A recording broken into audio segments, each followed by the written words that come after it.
39 minutes past the hour. Let's get to the latest now in campaign 2012. This morning, Sarah Palin is defending her record in Alaska and explaining some puzzling comments about Paul Revere, while another conservative Republican is announcing his bid for the presidency. CBS News political correspondent Jan Crawford has the latest this morning from Washington. Jan, good morning.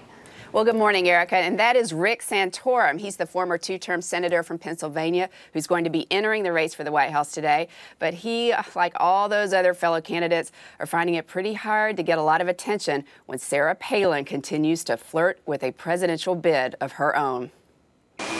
Sarah Palin's bus tour took a break this weekend, but she's still dominating the spotlight. On Sunday, clips from her upcoming movie, The Undefeated, were released. It's a documentary about the former Alaska governor. The film's goal? To clear up what the director claims are the many distortions and outright lies about Palin's record. She was the CEO of 25,000 employees. The movie leaves the impression Palin will run for president and argues she is qualified for the job. And she wasn't afraid to use those powers. Despite the bus tour and now the movie, Palin remains coy about whether she'll join the field of GOP presidential contenders. On a spectrum where 0 is I'm absolutely not running and 100% is I'm in the race, where are you now? Give me a number. Still right there in the middle, Chris. Still 50? Trying to figure out what the lay of the land will be. But she certainly sounded like a candidate when asked what she would do as president to boost the economy. What President Palin would do is cut the federal budget.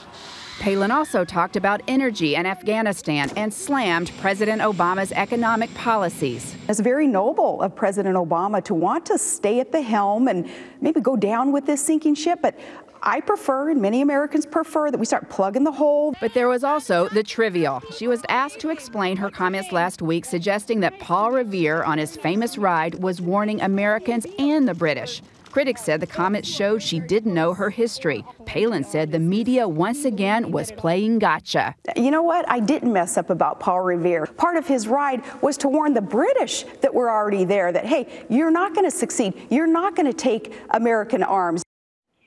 Now, Palin's movie will debut in Iowa, New Hampshire, South Carolina. Obviously, Erica, 3 key primary states later on this month. And then it will be in theaters nationally in July. And who knows, by then, maybe we'll have an answer from Palin about whether she's running for president or not. Maybe we'll have a candidate. Jen, you've seen the movie.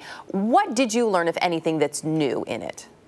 Well, I mean, I think it is an unabashed defense of Sarah Palin and her record as governor of Alaska. But what I found most interesting is how it goes back to when she started in politics 20 years ago and shows almost this unbroken line in her thinking. The things that we've been hearing from her on her bus tour about the role of government and free markets and freedom, she's been saying those things for 20 years. And there's video of her as a young candidate on the stump running for mayor 20 years ago, sounding exactly like the Sarah Palin that we're seeing out on that bus tour today. I thought that was probably the most striking thing, just that never-before-seen video. Rick Santorum, two-term senator from Pennsylvania, throwing his hat in the ring later today. How does he stack up against the declared candidates?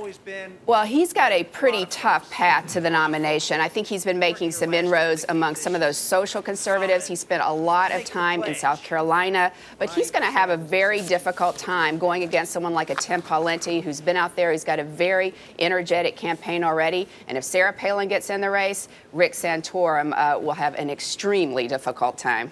All right, we know you'll be watching it. Jan Crawford in Washington. Jan, thanks.